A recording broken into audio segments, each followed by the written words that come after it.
Hi friends, இன்றைக்கி night dinner என்னன்னு பார்க்கலாம். நான் இட்லியும் ரோட்டுக்கடை தண்ணி தக்காளி சட்னியும் தான் செய்ய போகிறேன். மாவு நான் எடுத்து கலந்து வச்சுருக்கேன் இட்லிக்கு.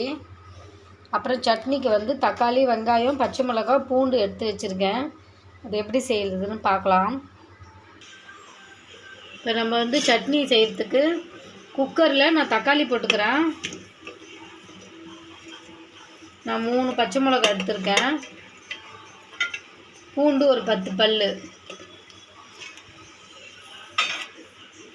நான் ஒரு பெரிய வெங்காயம் எடுத்து சும்மா ரஃப்பாக கட் பண்ணியிருக்கேன். நான் சாம்பார் தூள் சின்ன ஸ்பூனில் ஒன்று போட்டுக்கிறேன். நம்ம குழம்பு மிளகாத்தூள் அது ஒரு சின்ன ஸ்பூன் தான், அது போட்டுக்கிறேன்.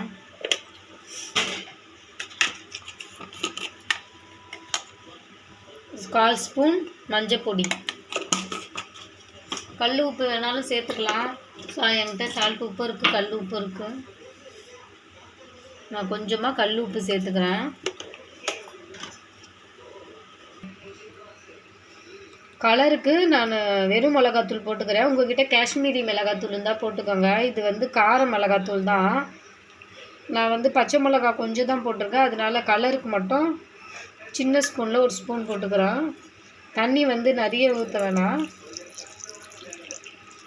நான் ஒரு டம்ளர் தண்ணி ஊற்றிக்கிறேன்.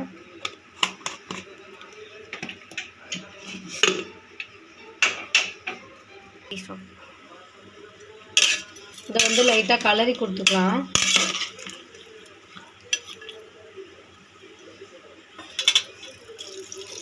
உங்களுக்கு குக்கரில் வேக வைக்க வேணான்னா மிக்சியில் கூட போட்டு அரைச்சிக்கலாம். நான் குக்கரில் வேக வைக்கிறேன்.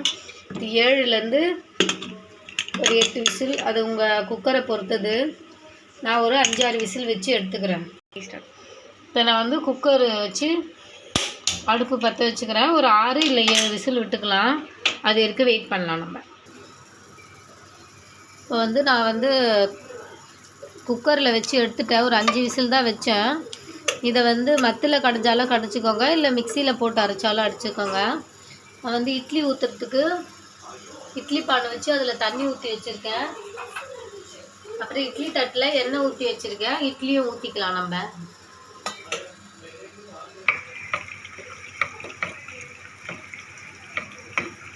தக்காளி தெரியாத அளவுக்கு நல்லா கடைஞ்சிக்கோங்க. கடைய முடியாதவங்க மிக்சியில் போட்டுக்கோங்க. இல்லை அது என்னது தக்காளி நெசுக்கிறது மத்து, இதுதான் மத்து, நெசுக்கிறது மத்து.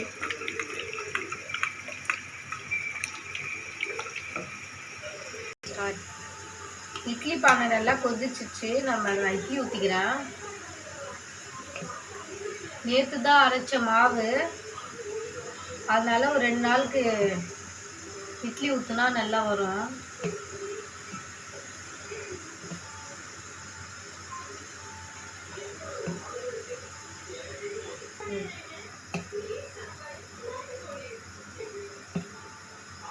சாய் இட்லி சாப்பிட மாட்டா. அவள் தோசை தான் கேட்பா.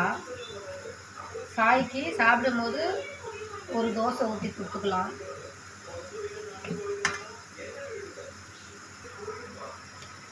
இட்லி பானையை மூடி ஒரு 10 நிமிஷம் வச்சு ஆஃப் பண்ணிக்கலாம். நான் நல்லா மசியை இது பண்ணிட்டேன். இப்போ தண்ணி கொஞ்சம் ஊற்றிக்கலாம்.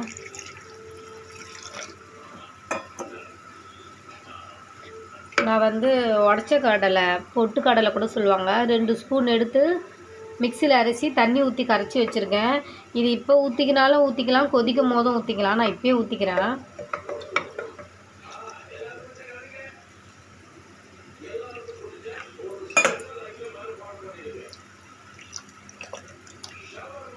கடலை மாவு இருந்தால் கூட நீங்கள் கரைச்சி ஊற்றிக்கலாம். அப்புறம் ஃப்ரெஷ்ஷாக இருக்கிற நம்ம அரிசி மாவு வீட்டில் இட்லிக்கு அரைக்கிறோம் இல்லைங்களா, அது கூட நீங்கள் கரைச்சி ஊற்றிக்கலாம். என்கிட்ட 2 இல்லை மாவு இருக்குது. என்கிட்ட இந்த பொட்டுக்கடலை இருந்ததுனால நான் அதை அரைச்சி ஊற்றிக்கிறேன்.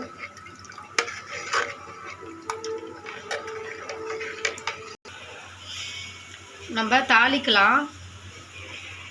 நான் எண்ணெய் ஊற்றிக்கிறேன் கடாய் வச்சு. சில பேர் அப்புறமா கூட தாளித்து போடுவாங்க. நான் ஸ்டார்டிங்லேயே தாளிச்சிடுறேன். எண்ணெய் நல்லா சூடாகட்டும்.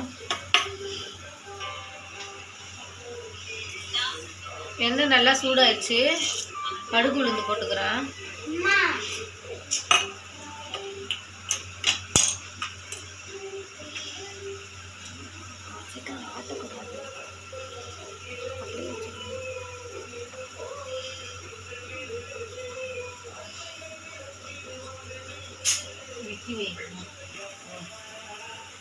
காஞ்ச மிளகா 2 காஞ்ச மிளகா கிள்ளி போட்டுக்கிறேன்.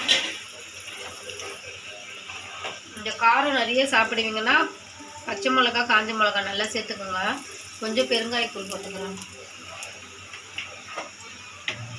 இது நல்லா அப்படியே சூடாகட்டும்.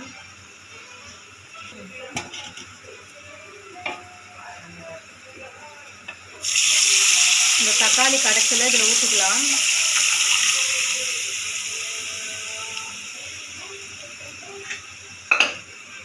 உங்களுக்கு தண்ணியாக வேணும்னா இன்னும் கூட தண்ணியாக நீங்கள் தண்ணி ஆட் பண்ணிக்கோங்க. நான் ஒரு சொம்பு தண்ணி மட்டும் ஊற்றிருக்கேன்.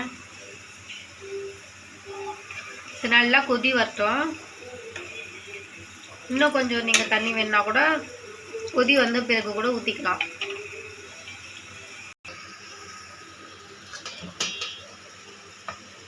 இட்லி வெந்துருச்சு, ஒட்டலை. நம்ம இப்போ இதை ஆஃப் பண்ணிக்கலாம்.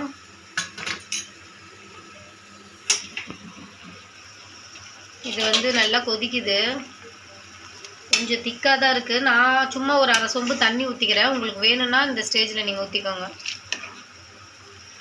இது இன்னும் ஒரு கொதி வந்தோடனே கருவேப்பிலை கொத்தமல்லி போட்டு இறக்கிடலாம். இது நல்லா கொதி வந்துடுச்சு, போதும். என்கிட்ட கொத்தமல்லி இல்லை.